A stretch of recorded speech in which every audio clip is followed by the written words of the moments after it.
పల్నాడు జిల్లా పెదకూరుపాడు నియోజకవర్గం అమరావతిలో పల్నాడు జిల్లా కాపునాడు అధ్యక్షుడు పోలిశెట్టి వెంకట సత్యనారాయణ ఆధ్వర్యంలో సుమారు 150 కుటుంబాలు వైసీపీని వీడి తెలుగుదేశం పార్టీలో చేరాయి.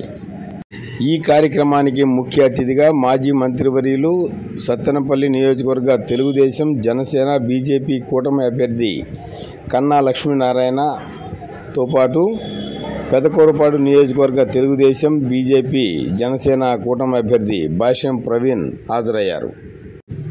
స్థానిక పీవీఎస్ బిల్డింగ్లో ఏర్పాటు చేసిన ఈ కార్యక్రమంలో తొలుతగా కన్నా లక్ష్మీనారాయణ భాష్యం ప్రవీణ్లు పల్నాడు జిల్లా కాపునాడు అధ్యక్షుడు పివి సత్యనారాయణకు తెలుగుదేశం పార్టీ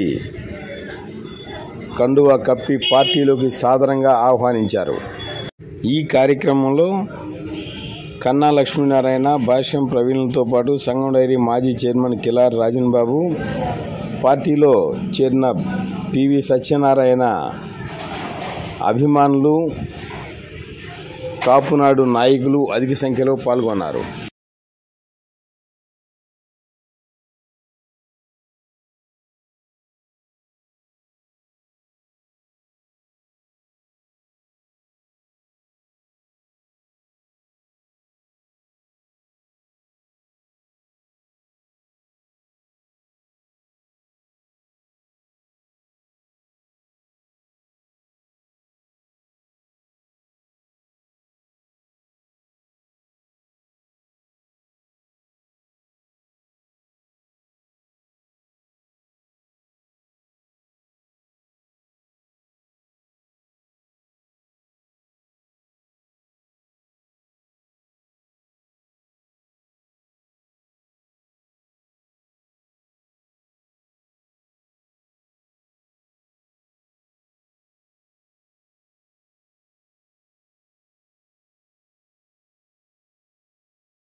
గారు సన్మానిస్తున్నారు.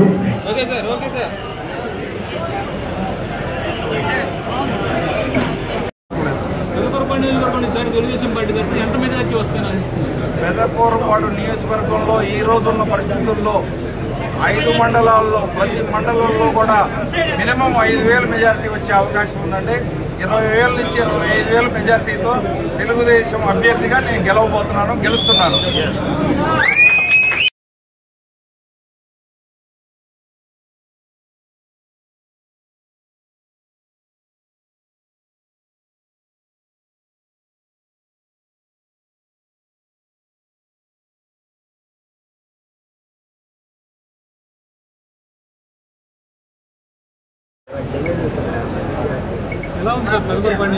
పెదకూరుపాడు నియోజకవర్గంలో తెలుగుదేశం పార్టీ రోజుకి పుంజుకుంటా ఉంది. ఈ రోజున సత్యనారాయణ గారి ఆధ్వర్యంలో, మా కన్నా లక్ష్మీనారాయణ గారి సమక్షంలో దాదాపు ఇవాళ 200 మంది వరకు కాపునాడు సభ్యులు తెలుగుదేశం పార్టీలో చేరడం జరిగింది.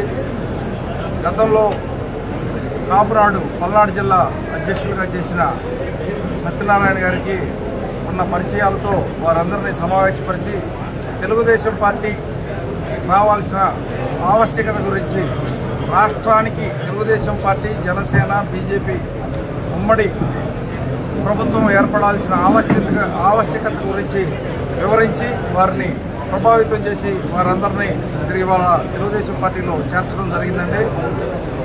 ఈ సందర్భంగా వారికి నా యొక్క కృతజ్ఞతలు తెలియజేస్తున్నాను. తెలుగుదేశం జనసేన బీజేపీ ఉమ్మడి అభ్యర్థిగా నేను భాష్యం ప్రవీణ్ అనే నేను ఈ నియోజకవర్గానికి చంద్రబాబు నాయుడు గారు నియమించిన తర్వాత నేను గత వారం రోజులుగా నియోజకవర్గంలో పర్యటిస్తూ ఎంతో మార్పు చూశాను.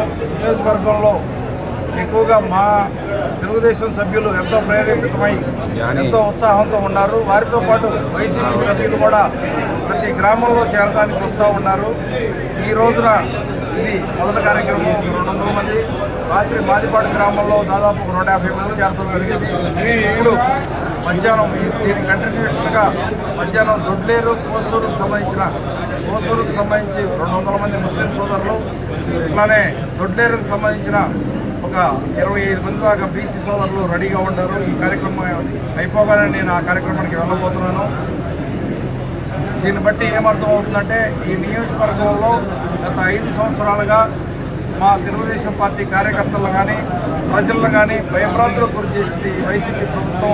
ఈ లోకల్ శంకర్రావు అనే ఎమ్మెల్యే వీళ్ళందరూ కలిసి మా యొక్క కార్యకర్తలను కానీ మామూలు వ్యాపారస్తులను కానీ భయభ్రాంతులకు గురి చేశారు. ఒక మాఫియా సామ్రాజ్యాన్ని సృష్టించారు. అనవసరమైన కేసులు ఇప్పటికీ మాకు సహకరించే వ్యక్తులకి ఇప్పటికీ సంబంధం లేని కేసులు పెడతానే ఉన్నారు. నిన్న కాక మొన్న ఏదో ఒక పోస్టర్ తగలబడితే అతను ఆ సిగరెట్ కాల్చిన అతను నా వల్లే ఈ పోస్టర్ తగలబడిందని ఒప్పుకున్నా కూడా ఆ కేసులో రాంగ్ స్టేట్మెంట్ తీసుకొని వేరే వ్యక్తుల్ని 2-3 దాంట్లో ఆ కేసులో యాడ్ చేయడం జరిగిందండి. ఈ రకంగా భయభ్రాంతులకు గురి చేస్తామని చూస్తున్నారు. ఇప్పుడు ఎలక్షన్ కూడా వచ్చింది కాబట్టి పోలీస్ వ్యవస్థ కూడా మాకు అందరికీ సహకరిస్తుందని అనుకుంటున్నాను. Thank you very much. Pedakurapadu నియోజకవర్గంలో సంక్షేమం అభివృద్ధి వైసీపీ ప్రభుత్వం ఈరోజు గడిచిన 5 సంవత్సరాల్లో ఏ రోజు కూడా అభివృద్ధి మీద దృష్టి పెట్టలేదండి. అవి వట్టి మాటలు. ఇక సంక్షేమం పథకాల గురించి అంటారా, పథకాలు వాళ్ళు ఇస్తున్నమాట వాస్తవమే. వాటికంటే మించిన పథకాలని మా బాబు గారు చంద్రబాబు నాయుడు గారు పథకాలను తయారు చేయడం జరిగింది. సూపర్ 6 అనే పథకాలతో వాళ్ళు ఓన్లీ పథకాలు ఇచ్చి రాష్ట్ర ఆదాయాన్ని గండికొట్టారు. మా ప్రభుత్వం వస్తే తెలుగుదేశం ప్రభుత్వం రాగానే ఆదాయాన్ని పెంచి పథకాలని అమలుపరిచే ప్రయత్నం చేస్తుంది మా తెలుగుదేశం ప్రభుత్వం. మా చంద్రబాబు నాయుడు గారి యొక్క అడ్మినిస్ట్రేషన్ గురించి అన్నిటి గురించి మీకు ప్రజలకు కానీ మీకు కానీ తెలియదు.